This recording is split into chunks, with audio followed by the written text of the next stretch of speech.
নির্বাচনে বিধিভঙ্গে অভিযুক্ত বর্ধমান পূর্বের বিজেপি প্রার্থী। মৃত ব্যক্তির বাড়িতে টাকা দেওয়ার ঘোষণা, 50,000 টাকা দেওয়ার কথা ঘোষণা বিজেপি প্রার্থী পরেশচন্দ্র দাসের। পরেশচন্দ্রের বিরুদ্ধে অভিযোগ তৃণমূলের। ঘটনা তদন্ত করে দেখা হবে জানালেন জেলা নির্বাচন আধিকারিক। আমি আমার পেনশন অ্যাকাউন্ট থেকে আপনাকে কালকে আমি 50,000 টাকা দেবো। আমি আপনার কাছে ভোট চাইতে আসিনি, আমি সুযোগ পাই, সময় পাই, তাহলে এখানে এসে আমি আমার পেনশন অ্যাকাউন্ট থেকে আপনাকে কালকে আমি 50,000 টাকা দেবো। আমি আপনার কাছে ভোট চাইতে আসিনি, আমি সুযোগ পাই, সময় পাই, তাহলে এখানে এসে আমি আমার পেনশন অ্যাকাউন্ট থেকে আপনাকে কালকে আমি 50,000 টাকা দেবো। প্রতিনিধি শরদিন্দু ঘোষ রয়েছেন এই মুহূর্তে টেলিফোন লাইনে। শরদিন্দু, ঠিক কি অভিযোগ? দেখো সমাধিতা, কালনার বাঘনাপাড়া এলাকায় মাধব মাঝি নামে এক আলু চাষির মৃত্যু হয়। তার পরিবার দাবি করে যে ফসলের দাম না থাকায় কেনার দায়ে মানসিক অবসাদে তিনি আত্মঘাতী হয়েছেন। প্রশাসন আগেই জানিয়েছিল যে তার মৃত্যুর কারণ তদন্ত সাপেক্ষ। গতকাল বিকেলে সেই বাড়িতেই যান বিজেপি প্রার্থী পরেশচন্দ্র দাস। তিনি পরিবারের আত্মীয়দের সঙ্গে কথা বলেন এবং তার স্ত্রীকে তিনি তার পেনশন অ্যাকাউন্ট থেকে 50,000 টাকা 24 ঘন্টার মধ্যে দিয়ে যাবেন এমন আশ্বাস দেন, প্রতিশ্রুতি দেন এবং আমাদের ক্যামেরার সামনেও সেই কথা তিনি আরো একবার বলেন। এবং নির্বাচনী বিধিভঙ্গের এমনই অভিযোগ তুলেছে শাসক দল তৃণমূল কংগ্রেস। তাদের অভিযোগ যে নির্বাচনী প্রচারে গিয়ে বা নির্বাচনী আচরণবিধি যখন চালু হয়ে গিয়েছে সেই সময় এই টাকা দেওয়া বা কোন রকম সাহায্য, আর্থিক সাহায্য করা নির্বাচনী বিধি ভঙ্গের মধ্যেই পড়ে।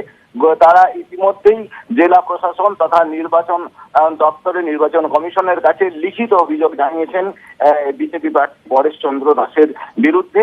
এবার পরে আমরা জেলা নির্বাচন আধিকারিক তথা জেলা শাসক তার সঙ্গে কথা বলেছি। তিনি বলেছেন যে অভিযোগের তদন্ত করে দেখা হবে, বিস্তারিত তদন্তের নির্দেশ দিয়েছেন তিনি। সমাপ্তি। ধন্যবাদ শরদিন্দু। আমরা একবার শুনে নেব কি বলছেন এই পরেশচন্দ্র দাস।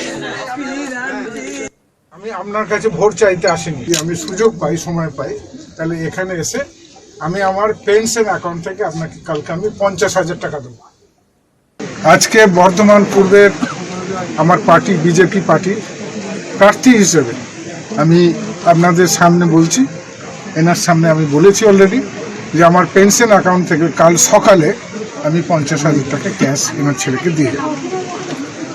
আগামী দিনে যদি বর্ধমানের আমার মানুষেরা আমাকে দিল্লিতে পাঠাতে পারে তাহলে আমি সর্বান্তকরণে সমস্ত রকম প্রচেষ্টা করব এই সংসারটাকে বাঁচিয়ে রাখার। এই প্রতিশ্রুতি আমি দিচ্ছি। আমরা মনে করি যে নির্বাচন চলাকালীন এটা আচরণবিধি ভঙ্গের মধ্যেই পড়ে এবং তিনি এটা যেটা করছেন সেটা ঠিক নয়, মানে নির্বাচন কমিশনের আইন অনুযায়ী এটা ঠিক নয়। আমি নিজে গতকাল বর্ধমান জেলার জেলা শাসক এবং ডিস্ট্রিক্ট ইলেকশন অফিসার তাকেও আমরা লিখিত কমপ্লেন করেছি। 50,000 টাকা দেওয়ার কথা ঘোষণা করেন বিজেপি প্রার্থী পরেশচন্দ্র দাস। তিনি বলেন তিনি তার পেনশন অ্যাকাউন্ট থেকে 50,000 টাকা দেবেন। 50,000 টাকা দেবো। আমি আপনার কাছে ভোট চাইতে আসিনি, আমি সুযোগ পাই, সময় পাই, তাহলে এখানে এসে আমি আমার পেনশন অ্যাকাউন্ট থেকে আপনাকে কালকে আমি 50,000 টাকা দেবো। ঘটনা তদন্ত করে দেখা হবে জানিয়েছেন জেলা নির্বাচন আধিকারিক। তাহলে এখানে এসে আমি আমার পেনশন অ্যাকাউন্ট থেকে আপনাকে আমাদের কিছু বলা সম্ভব নয়। অফ হ্যান্ড আমার কিছুই বলা উচিত নয়। আপনারা বলেছেন আমি চেক করাবো, কিন্তু তারপরেই কিছু বলা সম্ভব হবে। অফ হ্যান্ড কিছু বলা উচিত নয়। আমি ইনকোয়ারি করাবো, তারপরেই আমাদের কিছু বলা সম্ভব হবে। অফ হ্যান্ড আমার কিছুই বলা উচিত নয়। আপনারা বলেছেন আমি চেক করাবো, কিন্তু তারপরেই কিছু বলা সম্ভব হবে। অফ হ্যান্ড কিছু বলা উচিত নয়।